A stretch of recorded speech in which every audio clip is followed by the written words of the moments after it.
Okay. Give me a moment.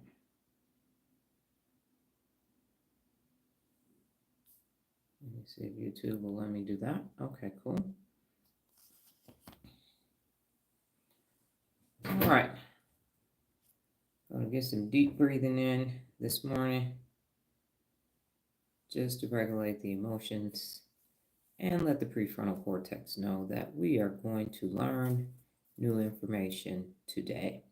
On my countdown of 3, 2, 1, you are going to inhale and exhale on your own 3 deep cleansing breaths. 3, 2, 1.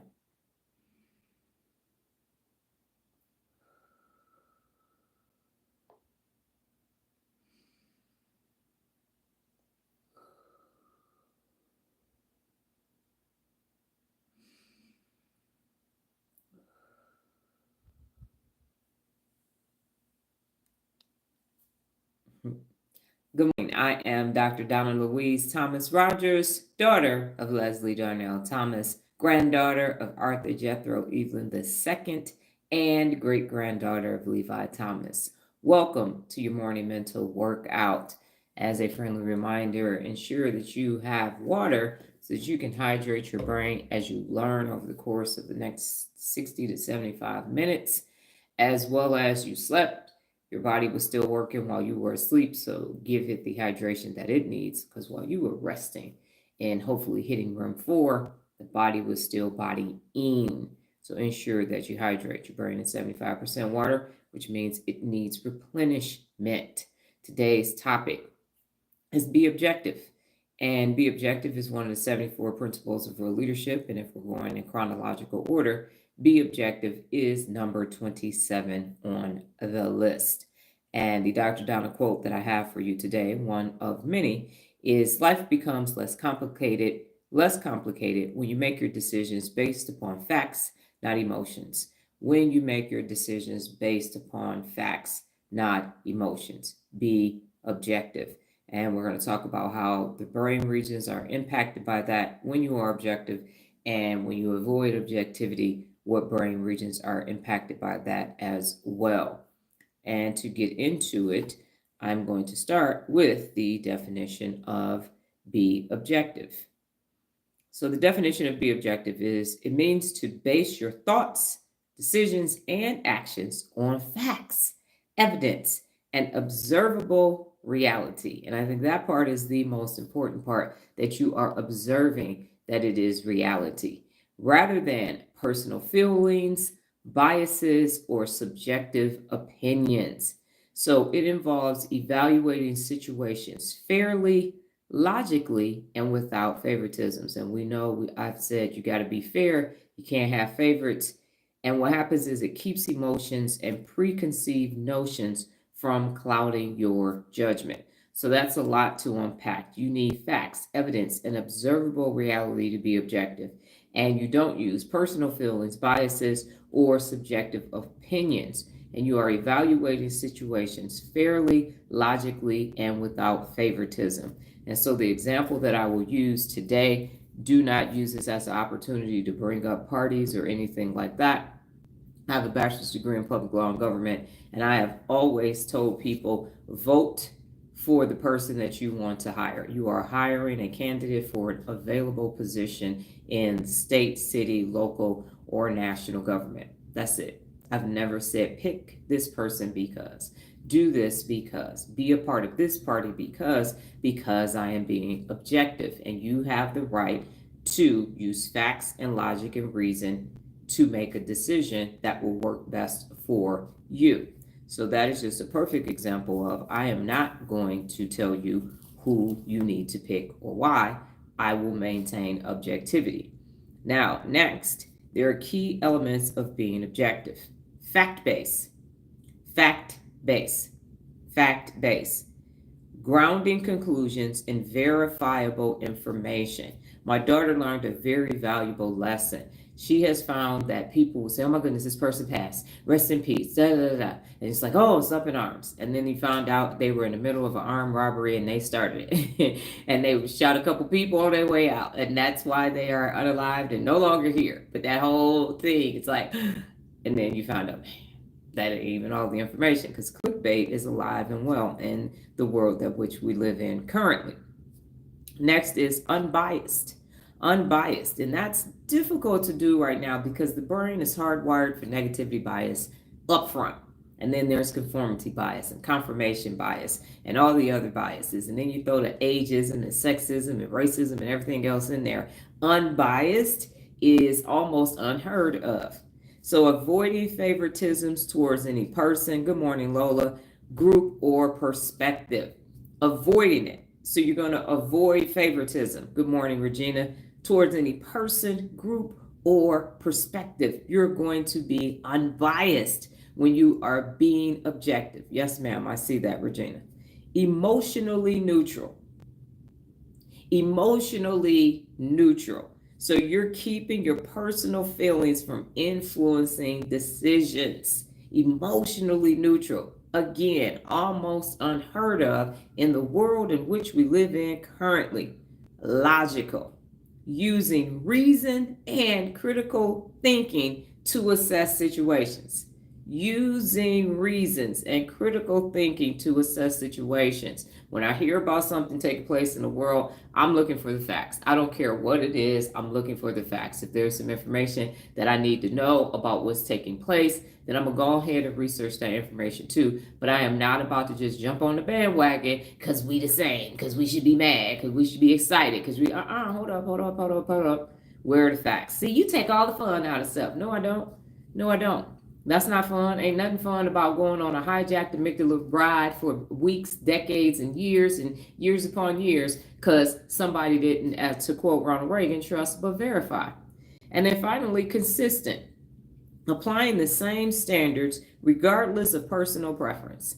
The same standard. My daughter has clients that I don't like, that she kept longer than I thought, and she still has a couple clients that I'm not a fan of. But that doesn't mean that they don't deserve 5-star service when we go and provide the service that she offers. So it's not a matter of, well, I don't like them, so no, we're not going. Have there been times when I've said that and took her 6 months to realize why I said that? I'm like, it's not a good fit. They are taking advantage of you or something like that. But sometimes she has one client, they've done nothing wrong. Nothing at all. They pay, they send her the information, and every time I get a poster with their address on it, I'm like, when are they going to finish putting shit in their house? I'm sick of them.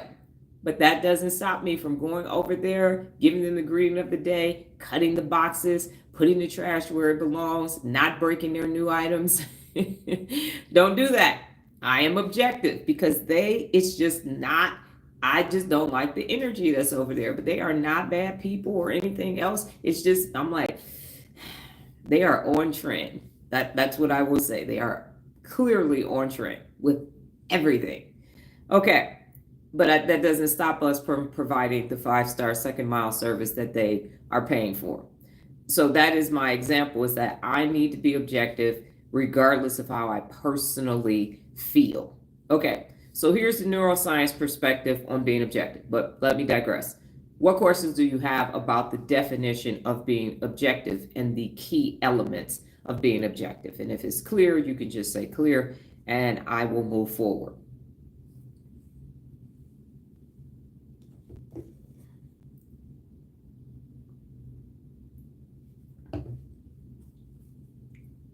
And Lola said no questions. Okay, so the brain regions, and Lola said clear. So the brain regions involved in being objective.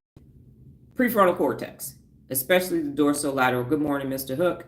You owe me an email, sir. Especially the dorsolateral prefrontal cortex. Supports logical reasoning, weighing evidence, and suppressing emotional bias. So you have to suppress it. The emotional bias is going to show up unless the prefrontal cortex says, sit down, bitch, be humble. It's not going to happen. If you don't suppress it, it's going to act like it is large and in charge, even though it is teeny tiny. So the prefrontal cortex, when I am at Nola's client's house, I say they have done nothing wrong. They have done everything. They pay, they tip, they do everything. And so you can't just because you are not happy with their life choices, is not immoral or illegal, you still have to provide them with the service that they are paying for and not paying me for, paying her for. Okay. Anterior cingulate cortex. So it monitors conflict between emotions and logic, and it helps shift towards fair, fact-based evaluation. That is what I have to do whenever that person has something that needs to be done. Fair, fact-based is shifted to, doesn't matter that they're on trend, this is the project that needs to be completed. The orbital frontal cortex is next. It integrates factual data with potential consequences to guide balanced decision making. If I pop off and lose my mind and tell them this is a stupid ass idea, why are you doing it? What is that going to do to Nola's business reputation? What's going to happen to her?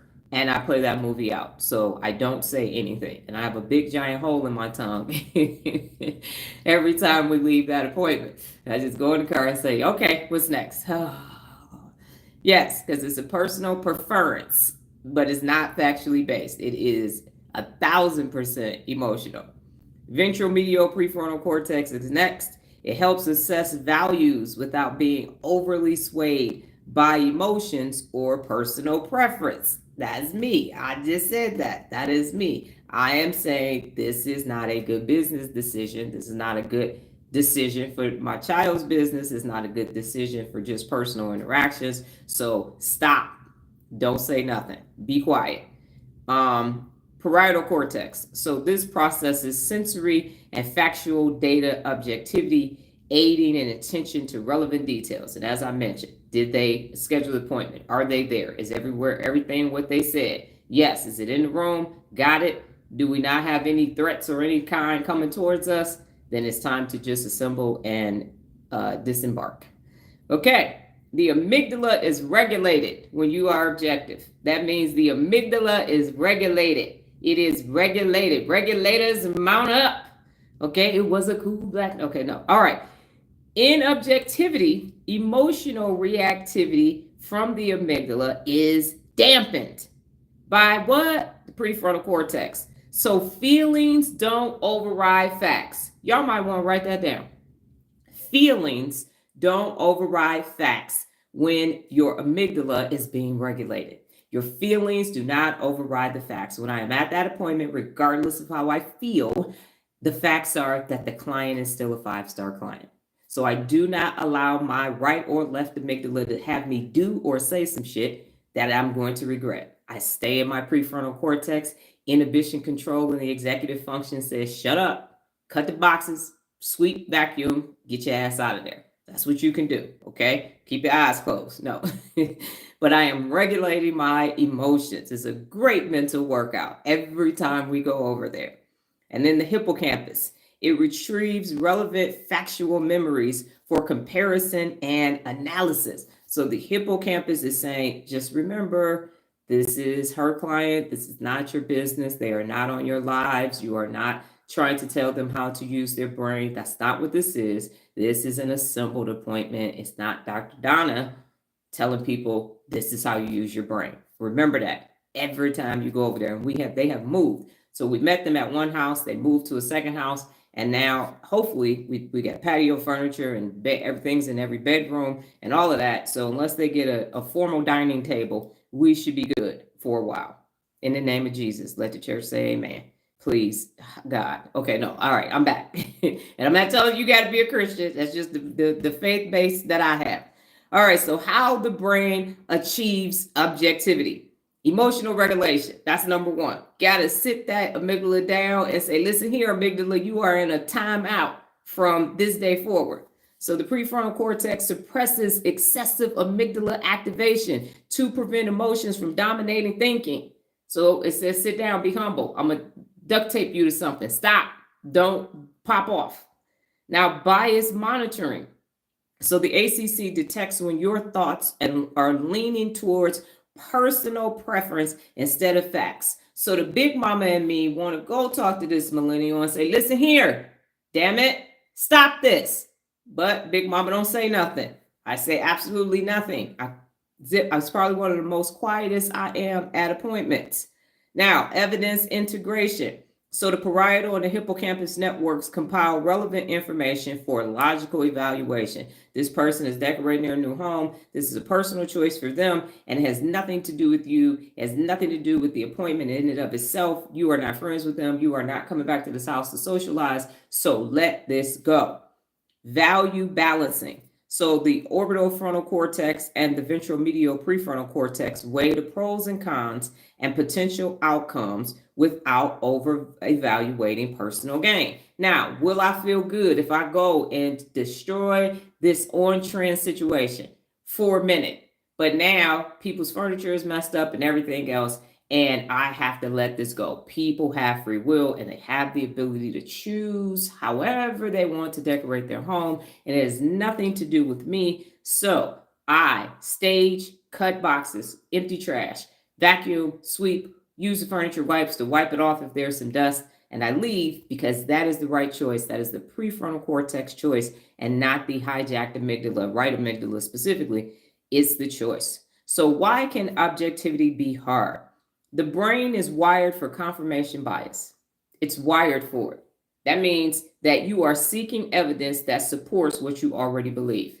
That's what it means. It means I think y'all are a piece of shit. So I'm going to go make sure everything I see in this situation is a piece of shit. So I can say, see, I told y'all they was a piece of shit. I told y'all that was right. I told y'all that they didn't like women. I told y'all that they was a bunch of misogynistic assholes. I told y'all that they was racist. I told y'all they was discriminating against old people. See, it could be 99% of it not true, but you waiting on that one thing that says, yep, I told you, you're looking for it. That's what the amygdala, right amygdala is looking for a fight. Now, emotional memory via the amygdala and the hippocampus can override logical reasoning if unchecked. So if it is unchecked, you are going to look for the bias. You are. You're going to say anybody under the age of 25 is stupid. And you're going to talk to 100 people under the age of 25, and one of them might be stupid. And you're going to say, see, I told you. I did. Forget the 99. The one is stupid. So now you're saying, I told you people under 25 is stupid. See, look at that dummy over there. I told you. So social belonging also instincts can sway judgment towards group norms rather than facts. We don't like them. So if you over here with us, we don't like them over there, but they didn't do anything. It don't matter. We don't like them. So if you're going to be with us, you're going to be down with us, and you got to do this. No, I'm good. I'm not going to do that. Nuh-uh. If it doesn't match, you got to detach. So what questions do you have about the brain regions, how to be objective, and why is it so hard to be objective? And I didn't mean you owe me email, Kevin, a follow-up email about what we discussed. So I apologize for saying you owe me an email aggressively, but I'm still thinking about Nola's clients. So as you even just talking about them, yeah, does that. So if it is so, I apologize if you came across as aggressive. That was not my intent. And good morning to you. Good day, sir. All right, is it clear?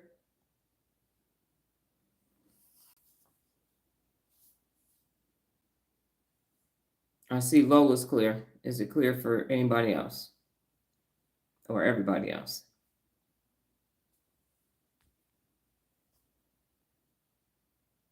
All right, good morning, Jessica, as well. Okay, so what brain regions are impacted when people avoid being objective? Now before, because I meant to make this a poll question, but I was remiss. My question to you now, before I get into the avoiding, on a scale of 0 to 100%, on the day-to-day basis, how objective are you? Meaning 0, you ain't objective. Meaning 100%, you are objective. Daily, day in and day out, where is your objectivity? Overall. 0 means you not. 100% means you are always, consistently, every day, day after day.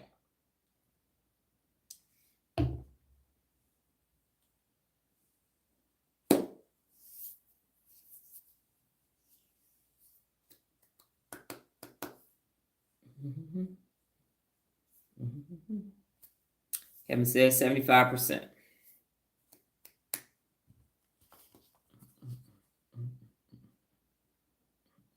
Lola says 75%. Nola says 60%.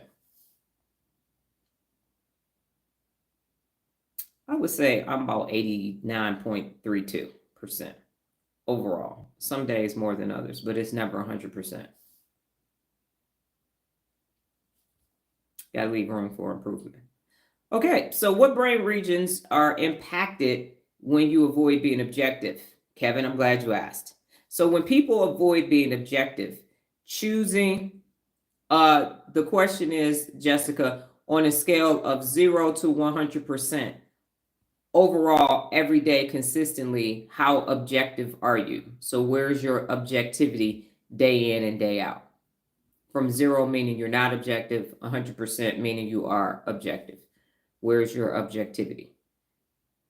So when people avoid being objective, choosing biases, personal preference, or emotions over a fact, there's a shift in brain. 75, yes ma'am. There's a shift in brain activity that tilts decision making towards emotion-driven and self-reinforcing patterns rather than rational evaluations. And then Romel, you said 65%. Kevin said 89.32%. Definitely a nerd calculation. Thank you, Kevin. Thank you for reinforcing my nerdism. Yes, I came out last October as a nerd after 51 years of hiding it. So yes, thank you very much. I received that as a compliment. So what happens is when you start avoiding being objective, so now that everybody has their percent, you know that other leftover remaining percent, you are choosing your feelings over facts. So whatever your number is, the rest of the time, you are choosing your feelings. You are letting these little bitty, teeny tiny, itty, itsy, bitsy, teeny, weeny, not a yellow and white polka dot bikini, but a gram. Nice little gram. This right here is affecting the rest of that percentage. This right here. So see how that feels now? So the remaining percentage, this right here is having you choose feelings over facts. Right here. That's no bueno. And that's no brainer. Okay? All right. So when avoiding objectivity, who do we believe is the number one culprit? 35% then. Dang. Okay. Ramel. All right. So who do we believe in the brain is the number one winner chicken dinner on top of the list, the number one offender of avoiding objectivity? Who could it be? Who could it be? Who could it be? Who could be starting the we ain't about to be objective meeting of the minds? What region? What component? The amygdala. Yes, my amazing offspring. The teeny tiny itty bitty amygdala is like, yeah, we ain't about to do that shit. We ain't about to be objective. Feel all your feelings up in here. Feel every last one of them. Let everybody know, right? We feel it all up and through because I'm in my feelings. Anytime somebody say, because I was in my feelings. No, you was in your hijacked amygdala state. I was in my feelings. Acting a fool. Okay. So the amygdala becomes overactive, driving emotional reactivity, fear, anger, defensiveness, instead of measured reasoning. Next, we got the prefrontal cortex. And we know, real leader math, when the amygdala is strong, the prefrontal cortex is weak. Yes. Winner. Oh, I like that, Kevin. Winner, amygdala dinner. Yes. So you got an overactive, hypervigilant amygdala and an underactive, reducing the logic, reason, impulse control, and suppression of biases. So the prefrontal cortex gets real quiet. And the amygdala like, yeah, let's go get him. Let's go get him right now. I wish I would. I feel what I want to feel. I ain't being objective. Fuck objectivity. I'm up in here. This amygdalativity over here. And then the ACC says, you know what? I ain't even about to look at the bias. Fuck it. I don't even care. So people fail to notice when personal feelings or stereotypes influence judgment. The ACC is supposed to say that's not true. It's not for all women. It's not for all African Americans. It's not for all people over 50. It's not for all. But it's like, you know what? I'm tired. That amygdala is wearing me. Oh, fuck it. Be biased. I don't care. Say whatever you want. Exhausted. You are exhausting. Then the orbital frontal cortex shows up and it overweighs personal reward or social approval instead of factual fairness. It's like, yup, we out here what? Say something, bitch. Say something. Say something. I dare you to say. It's not saying this is wrong, guys. Hey, stop. We shouldn't do this. It's like we won't care about the facts. We won't care about none of that. We up in there. We ain't trying to be objective. Then here comes the ventral medial prefrontal cortex. The decision making becomes emotionally skewed, assigning disproportionate value to personal preference. So now you're like, no, if you don't like the color orange like me, fuck you. And I don't care if we need you to do anything. You better like the color orange like me, or I don't care. I'm picking me, and my favorite color is orange, and everybody needs to like orange. Fuck y'all. Hippocampus, and you're trying to go be incognito and knock out everybody in orange, about to get knocked out by the enemy in the field. They're not hunting. Okay, hippocampus. Memory retrieval may be selective. Pulling up only confirmatory evidence. Confirmation bias instead of balanced facts. Now, I don't do that. I tell y'all my ass got kicked out of a mega church for acting a fool after seeing my soon-to-be ex-husband on a half-ass date on Tuesday night. Sure did. Had somebody hold my baby, and I ain't gonna say what else happened, but I just know that the church said, don't you ever come back. You better not barely drive past this motherfucker. You better not ever show up on this here property. Don't you ever bring you and that doggone Durango back on this church property. So y'all get to hear it all. I don't have selective memory. At all. Not at all. I'm going to tell you I carried a bat and a tire iron and might have used it. Or maybe not. Statute of limitations is over on that, but that's not the point. So you got selective memory and you start remembering shit for your personal preference. You become the victim or you become the hero in the story instead of the villain or the agitator or the instigator. Next is default mode network. So you're more engaged in self-referential thinking, reinforcing your own personal narratives instead of considering external evidence. I was talking to my amazing offspring the other day, talking about generational curses. And the one thing I like about ChatGPT and Grok, they will hold your ass accountable. I'm just in my self-righteous mode typing about generational curses and why they didn't fix it. And Chat said, because you're supposed to fix it. You the one stronger. They did what they thought they needed to do. They didn't have the ability to fix it. And so now it's your turn to end it. On my way to Rubio's, I almost threw my phone out the window. Fuck you, Chat. You were supposed to be on my side, but it ain't. It's objective. It is objective because it's like, well, why don't you, instead of saying this, say this? And I said, well, damn, I clutched my real leader pearls and I had to check my own self. So in your default mode network, when you try to be self-righteous like I was trying to do in that moment and got a reality check, don't do that. Be objective. And now I understand that I am the person in the family. Let it end and begin with me. And so I was very quiet for about 5 seconds. No, I was quiet after that. I shut up. So here is a neutral pattern shift. You got to shift from high prefrontal cortex and ACC engagement, logic-based monitoring, evidence weighing. That's when you're avoiding it. So you got to shift from that to, you got this high amygdala, orbital frontal cortex, ventral medial frontal cortex, emotional evaluation, and reduced PFC. So what happens is when you are not being objective, the amygdala and all of them are popping off and the prefrontal cortex is weak. You have to shift that to be objective. Otherwise, your emotional center is going to be dysregulated and you're going to always be emotional. You're not going to be able to make good decisions and you are never, ever going to get to being objective. So what questions do you have? Yes. What questions do you have about avoiding being objective? And we're all guilty of it. That's why I did not give myself 100% because I'm a real leader. I didn't even give myself 90% because I promise you, I'm like, yeah, I ain't doing that. Fuck that. And logically, Nola will tell me some stuff that's factually based, and I'll say, yeah, I didn't hear you. I ain't listening to you. Fuck that. I'm not doing that. 15 minutes later, all right, you was right. I'm doing it. But I give myself 15 minutes in my feelings before, and I ain't objective in those moments. I'm talking about why it ain't fair. This is bullshit. Here we go again. I got to do some more shit and all of that. And then I embrace my objectivity. So now that you have your I'm objective percentage, that other percent, this nice little almond is taking over, and you got to ask yourself, they say pea brain, I say almond brain. Okay? You want to have almond brain or not? Okay. So now that we have that out of the way, what does Dr. Donna think? And what I think is interesting is that even though my chat account is me, when I'm asking chat about me, chat talks about me like it's not me. I think that is hilarious. It's not like, hey, doc, you here? All right, let's see what you say. It literally talks to me as if I am not me. I found that quite funny yesterday when I was preparing for the slide.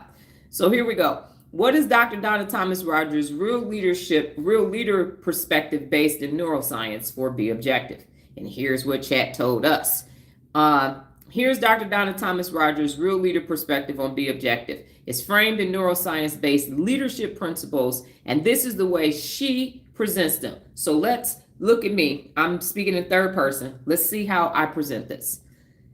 All right, real leader principle, Be Objective. The leadership meaning. A real leader removes personal bias. Okay. Controls emotional reactivity and makes decisions rooted in facts, fairness, be fair, and be fair is one of the principles of real leadership, and the long-term best interest of the mission and the people they lead. That's what you do. So you're going to remove your personal bias. You're going to control your emotional reactivity, which means you got to regulate your emotions, don't have an amygdala brain, and make decisions rooted in facts, fairness, and long-term best interest of the overall good of the people involved. Okay? Neuroscience foundation. Being objective is not just a leadership skill. It's a brain-based discipline. So it's not just leadership skill. And what I'm finding, the more I research the brain, is people take their neuroscience and everything off and on. But you are a real leader 24 hours a day, even when you sleep, because your brain is still working. And so it is brain-based. You thought you couldn't be objective, or you didn't even realize you weren't measuring your objectivity. And so you didn't even understand that the amygdala is the reason why you can't be objective all the time. That's brain-based. That's not a skill. That's brain-based. You are not being objective because the amygdala took over. How is that a leadership skill? It's not. It's a brain-based behavior, and it's a discipline. Shut up, little bitty 3 and 5-year-old. The 3-year-old is the right amygdala. The 5-year-old is the left amygdala. So Dr. Donna Thomas-Rodgers emphasizes hold up one second. Touchscreen. Gotta love it. Emphasizes that objectivity is the result of executive control.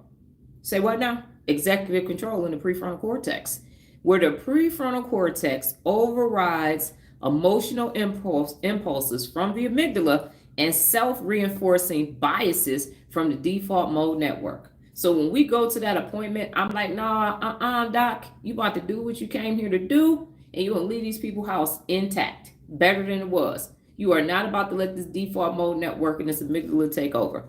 Absolutely not. So here are the core brain actions in objectivity. You got to engage the prefrontal cortex. So it's going to activate logical reasoning and emotional regulation before making judgments. The PFC is in charge. The amygdala is not. The prefrontal cortex is in charge. The amygdala is not. I'm going to say that again. The prefrontal cortex is in charge. The amygdala is not. Then you're going to have bias monitoring from the ACC. So you're going to detect when personal beliefs and affiliations might distort fairness. I don't like this couch. I like the couch at my house. I ain't even gonna be over here. Why am I mad at this couch? That ain't got shit to do with this doggone putting this TV stand together. So you got to get your biases out of the way. Okay. Next, you have to balance value in the orbital frontal cortex. So you got to weigh the facts and potential outcomes without favoritisms. When Nola and I go to people's houses and they don't have the millennial gray couch sectional with the white and all of that, the other day we put together a light wood vanity, and it was so refreshing. It was so refreshing. Have we put together white vanities with the lights? Yes. Black vanities with the lights? Yes. But this one was just so different. It was just a rewarding experience. But I'm not saying, that's a white vanity. We're not putting that together. Fuck them. No. That's a black vanity. We're not put that. Is that millennial gray? We're not putting that together. No, because this is what is popping. And if you're a person that wants to have what is popular and trendy now, that's your personal choice. And so I can't let my classic pieces that last a long time, that's not for me to say. Okay, so it still gets a symbol. Now you balance the value in the so you're doing that in the orbital frontal cortex, and so you're weighing the facts and potential outcomes with favoritism. We can't put in her bio on TaskRabbit. We only put together vanities that's not black, white, and gray. No, it's not gonna work. All right. Next, you got to regulate your emotional input. Keep the amygdala in check to prevent fear, anger, or favoritism from steering decisions. You have to keep the amygdala in check. Otherwise, your doggone objective percentage is going to get lower and lower, like your phone battery. Now, number 5, you use evidence-based recall. So draw on hippocampal memory retrieval for relevant facts, not selective memories that fit a narrative. So I have to say, putting together these items, people need them. People need vanities, they need beds, they need couches and dining room tables, and these things they actually need. So I can't say, well, nope, I don't like the color. I don't like the manufacturer. None of that matters. People need shoe caddies at the front of their door. Doesn't matter which one they picked. If you don't wear shoes in your house, then you need a place to put them as soon as you walk in front of the door. So how I think if it's pretty or ugly or not or stupid, that doesn't matter, because people who don't wear shoes in their house need a shoe storage option. Okay? Now, the real leader behaviors to strengthen objectivity: pause before deciding. Pause before deciding. In Al-Anon, we say sit on your hands. Because if you sit on your hands, you can't do dumb shit. So sit on your hands. A brief cognitive delay allows the prefrontal cortex to process facts before emotions dominate. Just pause. Breathe. Give yourself time to get back in the prefrontal cortex, and then be objective. So seek dissenting views. And this engages bias monitoring circuits and widens the evidence base. So when I feel that way, I do have conversations with my child. We are 29 and a half years apart. She is going to have a different perspective from me, and vice versa. Sometimes I seek counsel from people older than me. Sometimes I seek counsel from people in the middle of both of us. Because what it does is it gives you more information to be more balanced. And that's why over here, you can be whatever religion you want. You can be whatever sexual orientation you want, economic status, education. I don't care about none of that. Embrace diversity is one of the 74 principles of real leadership. What matters over here is, do you want to learn how to use your brain? And do you want to be the baddest mofo walking the face of the planet along with me? Cool. Let's do this. Unless it's immoral or illegal, everything else can be worked out. Okay, so then you're going to fact check yourself. Actively challenge your assumptions and conclusions. And I recommend ChatGPT. It just switched over to Chat 5. And here's why. Because when you ask Chat a question, Chat don't know who you are. So Chat gonna check you. Chat did not care that I paid my little $19.99 a month for Pro, and it didn't care that I was Dr. Donna. Chat said, check your generational curse question. Stop being biased, Dr. Donna. And I said, aye, Chat, thank you very much for putting me back in my place. So you want to separate the person from the action. And when you separate the person from the action, it reduces emotional entanglement and increases fairness. I made a factually based decision to detach from my immediate family. And what I used was all of their behaviors over the course of my life with them. That's what I used. I used how they were behaving, factually tangible things. Not whether my mother had on a blue shirt and I hate the color blue. Now I ain't fucking with her because she wear blue all the time. No, that's not factually based. But still in my pain meds and taking them to get high when I needed them because I had surgery and I was recovering from surgery, that's a problem. That's a problem. Okay? Staying with a man who essayed me for 4 years, that's factually based. No, I'm not going to, no. So I used facts. My sister lying to me for 3 years saying that she was married to a man that she was not married to, those are facts. So you can't recover from that. Ain't no apologizing in the world gonna fix that, because that's who they are. So separate the people from the action. What is it? What is actually taking place? And that's going to help you make a factually based, because we family stick together. I'm your big sister. I'm your mother. We love you. We love. See, then you get caught up and now you spent and wasted another 10, 15 years over there. But if you just look at the facts, you just take that pregnant pause. No, y'all just bad people. I'm out. And you're unaccountable on top of that. Plus you're active in your addictions. So no, gotta go. So standardized evaluation criterion. Consistency keeps the prefrontal cortex leading reasoning dominant. So when you are consistent, when every day check your dog, or you check your phone battery, your tablet battery, and Alexa and all the rest of your electronics, but do you check your mental battery? Yes, do you check that? And do you say, well, okay, wait a minute. Where's my objectivity today? Because as soon as you, whatever your percentage was, you are emotional during that time. So any decisions during that percentage that is not at 100%, that means you are not being objective. That means you could say or do some dumb shit because your inhibition control ain't in control. And now you sitting here trying to figure out how your day went left because somebody at a light is in a chokehold. Now you got road rage. How did this happen? Because you didn't maintain objectivity. I've never done that, by the way. Okay. Nola can attest to that. I might have done some other stuff. I think I told y'all that. Cab driver on the strip cut me off coming out of doggone fashion show mall. I don't think he'll ever cut anybody else off again. I find myself on the Las Vegas Strip out of my car at the cab. Yes.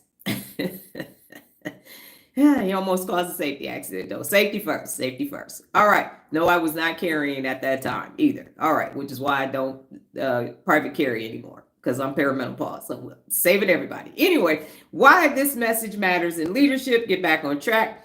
When real leaders avoid objectivity, the amygdala's emotional dominance can lead to an impulsive, you be on out your car on the strip, divisive or unjust decisions.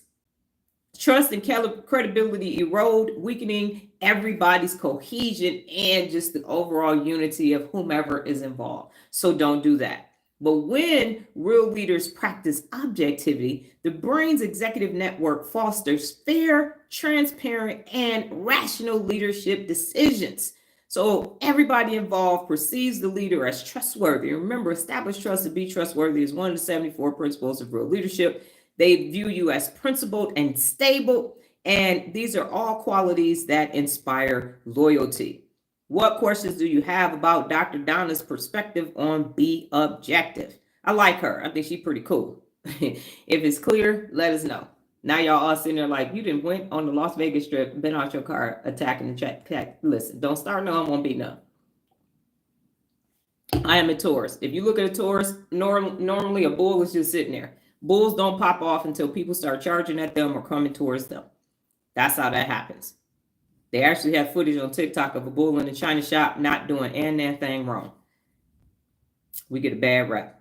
Okay, finally, what are the brain benefits of Be Objective based in neuroscience and Dr. Donna Thomas-Rodgers' real leadership?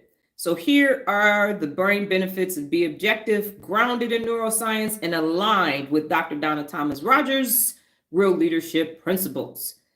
Brain-based benefits of being objective. Here we go. Number one, it strengthens the executive function. And we always want a strong executive function. So the neuroscience basis is this. It engages the prefrontal cortex for reasoning, planning, and impulse control.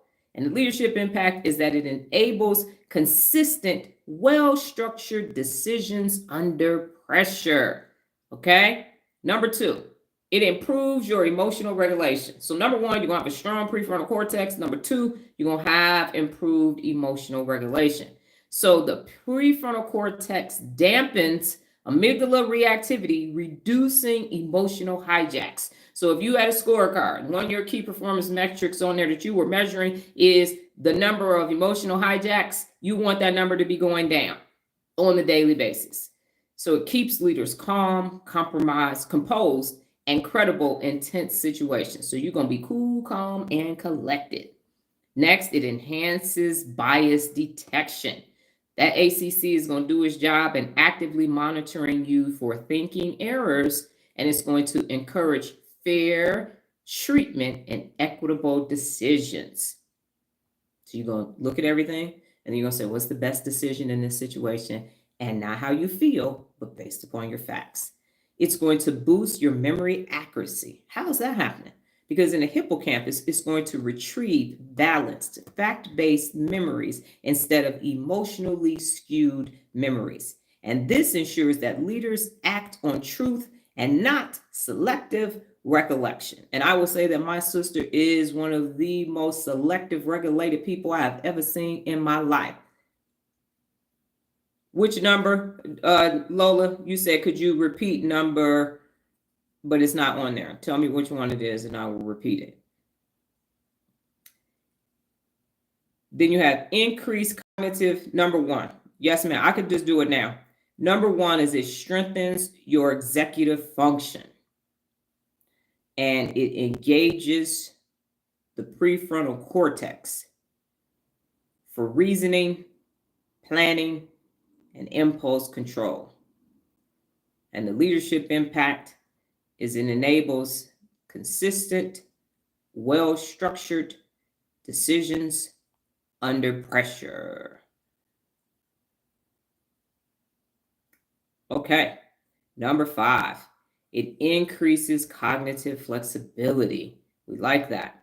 So it strengthens your neural pathways for perspective taking and problem reframing. My pleasure. That's great. It helps leaders adapt to change and consider multiple viewpoints. And I'd like to just have a caveat or a side note for this. When you stay in your caste system, when you stay, and I call it a cubicalized existence, when you stay in the things that make you and your amygdala very comfortable, you can't have multiple viewpoints. When Nola was in school, they told her, you talk to everybody. You live in where you live, but you talk to everybody. You talk to everybody. Everybody. And my question to you is, do you talk to everybody? Do you strike up conversations in with strangers? When you're traveling, do you talk to other people? Or do you just go, they don't look like me, they don't think like me, they don't serve the same higher power that I serve, fuck them. If you do that, you're not going to be able to be objective because you only have your information. You don't have any other information. So then your objective number is going to go lower and lower and lower and lower. Embrace diversity is one of the 74 principles of real leadership on purpose. So it also builds long-term neural efficiency. It builds long-term neural efficiency. So repeated objectivity practices strengthens the prefrontal cortex, the ACC, and the OFC. So the anterior cingulate cortex and the orbital frontal cortex. And so this creates a sustainable, trustworthy leadership style. Next, it reduces mental fatigue from biases. It is exhausting being biased.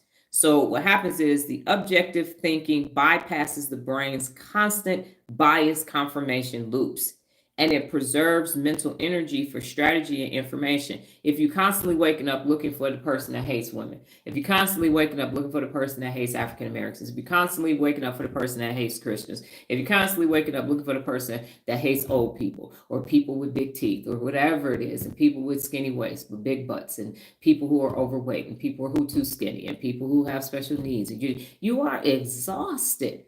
The amygdala will exhaust the shit out of you. So stop it. And number 8, it fosters trust chemistry. So it's a balanced, fair decision, and it boosts oxytocin levels in all of your interactions. So if you want some oxytocin, just be objective.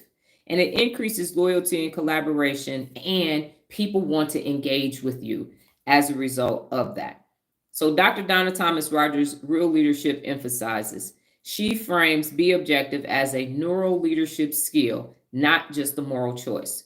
So a real leader uses their brain's executive power to control bias, stay grounded in facts, and make decisions that stand up to time, scrutiny, and challenge. In her model, objectivity is a trust multiplier. And when your team knows, when people around you know your brain works from facts over favoritisms, they follow with confidence and consistency. So what questions do you have about be objective before we go to today's brain bit, which is about listening?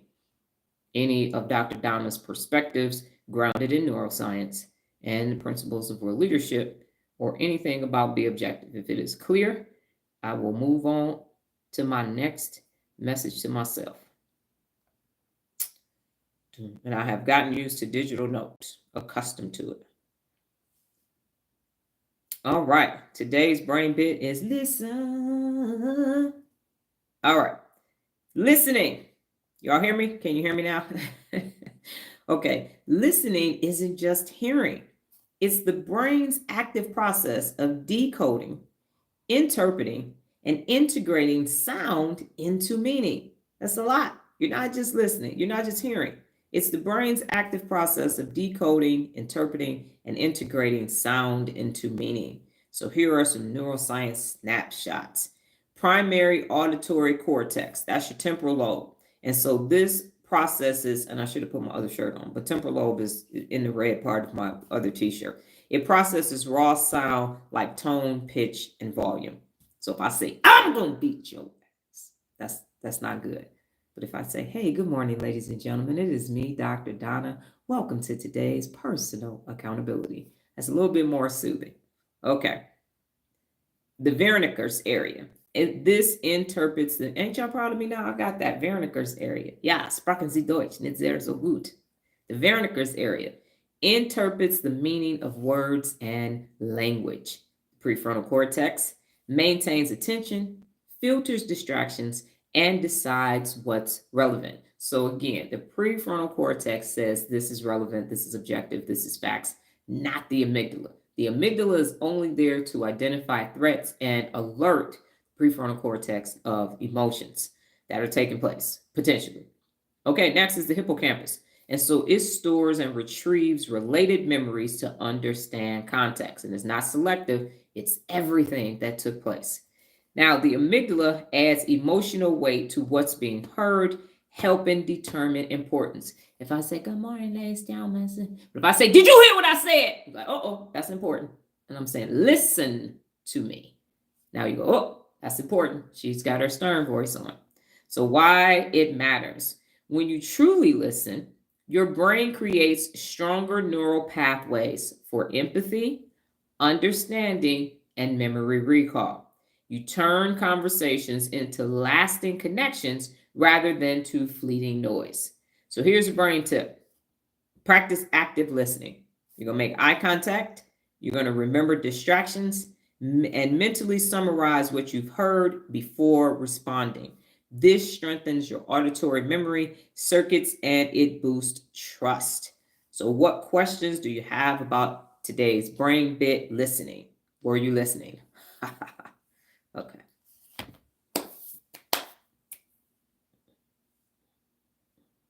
And if it was clear, you just say clear. And I will move on. I will move on. I will move on. Should have had my song lyric shirt on today, as much as I've been singing. All right, ladies and gentlemen, here is the 3 questions for you today. Number 1, what did you learn today? Number 2, what did you learn about yourself?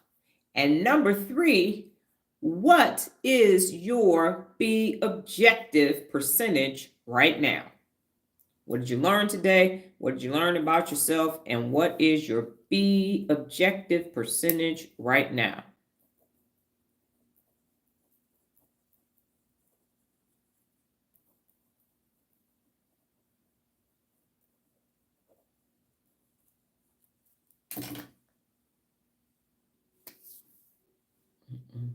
The other thing you will notice is that we did not have any unaccountables today because football started and school is starting back, and now people are focused on Labor Day as well as Spirit Halloweens are about to start opening up. I saw the signs on one of the old Ashley furniture stores, and so people are shifting their focus. Now watch 17 people gonna show up. So back to school. The amygdala has something else to focus on. And remember, if you're thinking ellipse, brain, emoji, and a feeling, anything, something to let me know. The brain emoji, not a feeling, but a thinking emoji, a brain, or an ellipse, ... Kevin said today, feelings don't override facts. They don't.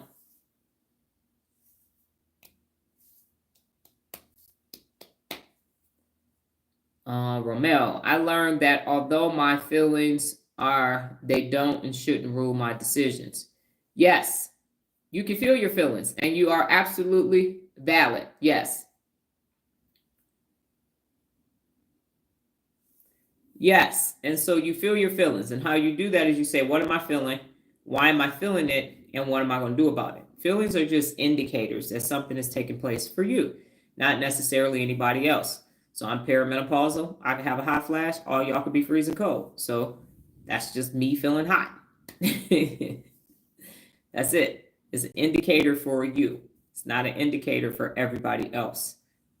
And when people are using their prefrontal cortex is strong, it can process that. So the emotion center, the limbic system, alerts you of a feeling, and then it's the prefrontal cortex responsibility to say, what am I feeling? Why am I feeling it? And what am I getting ready to do about it? Logically, not emotionally.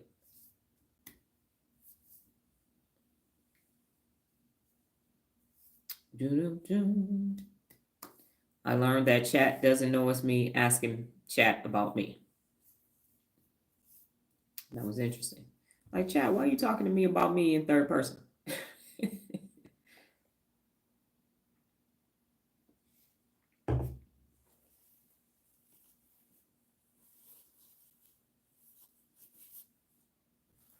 I also learned that I'm still not a fan of that client of Nola's, even as I'm talking about it. I'm like,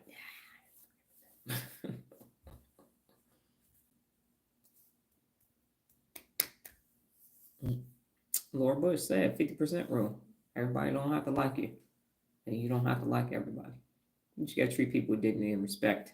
That's one of the 74 principles of real leadership as well. Nola said, I learned about myself. I need to be objective regardless of how I feel about something or someone. Yes, ma'am. I was about to say Jessica. Damn perimenopause, I'll tell you. I learned that it's okay not to glime everyone, but still respect them. What is glime? Ramel said, I'm at 45% now, and that I need to check my amygdala before I check people's mic. Okay. I learned that it's okay to not like everyone, but still respect them. Yes, so treat people with dignity and respect is one of the 74 principles of real leadership, but you don't have to like them. And then Noah said, I learned that being objective helps me trust. Yes, my objectivity is 75%. Kevin Hook, myself, my objectivity percentage has increased a lot since January. My objectivity increased 77% since Dr. Donna asked 10 minutes ago. Okay, Lola. Feelings don't override facts. Keep your prefrontal cortex in charge. Always keep your amygdala in check. Plus, before making a decision, stay with the facts in listening, not just hearing. Still at 75%. Nola said, with trust is what I said, not with me. Not with me, trust. Yes, you're saying with other people. Is that correct? Helps with trust. Yes, with trust. It helps with trust. Not help you with trust. It helps with trust. Yes, I got it. Again, perimenopause, you're thinking you're saying the correct words, and you are not. There are plenty of TikTok videos on it. You can't remember the name of things, and you call things the wrong thing when you are remembering what the names are. But I'm still intact. I am of sound mind. I do not need someone to be my power of attorney and take care of my affairs on a daily basis. Okay, ladies and gentlemen, that is all that I have for you all today. We are on our way to build a shed, and at 8:30, and hopefully we will be finished before the sun comes out, because there's a pre-sun, and then there's a sun, and then there is a sun. Okay, by 3 o'clock, it is hot as fish grease, and we'll be that way for the next 6 to 8 weeks. We start cooling off in October here in Las Vegas, Nevada. Yes. So you all go off and have yourself. Good morning, Sean. Yes, we are. My water is in the freezer, and so I got a bunch of stuff for cooling and heating, thanks to being in the military. So I will have my neck thing on that cools me, my cold water, my sun hat. I will have on my light camouflage rayon pants that are breathable, and I will have on sunblock and all of those things. And I think this area is covered, because most of the time when we do a shed, it's not covered. So I believe Noah said the area that we're building it in, and it's a small one. I think it's like 5 feet by 6 feet or something like that. It's little, but it's metal. We like the rubber ones better. In our opinion, they go together better, and they are more sustainable. But people like the metal ones. And so again, that's a preference. But if you need to share at the store, then we put it together. Yes, but it's 4x5. So this is tiny. We will be back home before we have to go do the love sack. All right, ladies and gentlemen. Yeah, you can, Sean, you can go rewatch it. That's what they're there for. That's why I'm on YouTube now instead of TikTok. The other thing that I would like to say as well, for people who are apprehensive and scared to jump into your 30-day challenge, and Nola and I discussed this. I always seek wise counsel, bounce things off of. And so here's how, in theory, the process works. If you find yourself talking to people and they're not ready for Dr. Donna, most people aren't, then what they can do is they can start on Instagram or TikTok with the subscription. And here's why. Because that information, my subscriptions, my posts now on both of those platforms are private. So if someone is like, I don't want my job to see what I'm saying, I don't want nobody to know that I'm working on myself because I got people checking in on me and all of that, the best thing for them to do is start over there. Start over there daily, just commenting. I post over there daily. They could just answer, dip their toe in the water. And then after that, start attending the lives. And then after that, sign up for a 30-day challenge. Because if you just try to jump 10 toes into a 30-day challenge, you have no neuromobility, real leadership principle foundation or nothing, you are going to fail neurologically because it is intense. It is definitely intense. And by the time you get the real leader resources and the RL programs, you need a bunch of neural pathways already created for you. So that is the process that I envision that people go on. I don't want to set you up for failure and tell you that you just need to just, come on in and jump right on in with a challenge. Everybody ain't ready for that. Everybody, you got to get yourself ready, because once you start, the expectation is that you don't stop. So you need to warm yourself up, and that's how you get it done neurologically, just to get accustomed. If you haven't been using your brain, your prefrontal cortex is atrophied and your amygdala is running shit, you're going to fail at a 30-day challenge. You're going to fail at real leader resources, and you definitely are going to fail at any of the RL anything, because that's 365 consecutive days. So if you find yourself talking to people, having a conversation with them, and you like, you need something, damn it, I ain't going to keep talking to your ass, and I'm growing and you're not. That is the process currently. I'm also in the process of removing my website from WordPress after all these years. I'm just going to switch over to GoDaddy, because behind the scenes, it's simple for y'all. Y'all go and look. But it is getting very, very more archaic. So think of it as digital versus analog. And I'm on analog now on the website. I'm going digital. I ain't going to have a bunch of pop-up shit and all that, but I do need to make the change. Problem is, you used to be able to just migrate the sites. You can't do that anymore. So I have to pick what pages I'm taking with me and spend the rest of the month copying them over, making a draft website, and then switching everything over by August 28th. So that's what's taking place. Yes, and Jessica said, yes, ma'am. It took me a while, and I finally got started. Yes, ma'am. Jessica starts her first PA challenge today. Give her a round of applause. Some words of encouragement. You could do it. You could do it. You could do it. Empower others. You definitely will make the neurological shift. It's simple, but not easy. So that's that. And that's the process. And so you all go off and have a wonderful Saturday. You have a brain-tastic day, God willing, higher power, and the universe. I will be back tomorrow, and tomorrow's topic, I already have the live and everything ready, because we got a bunch of stuff to do today. So it is help others for tomorrow, por la mañana. Help others for tomorrow. I will be back, same time, God willing, higher power, the universe, same time, same place, safe space, different brain t-shirt. You all go off and have a brain-tastic day. Take care.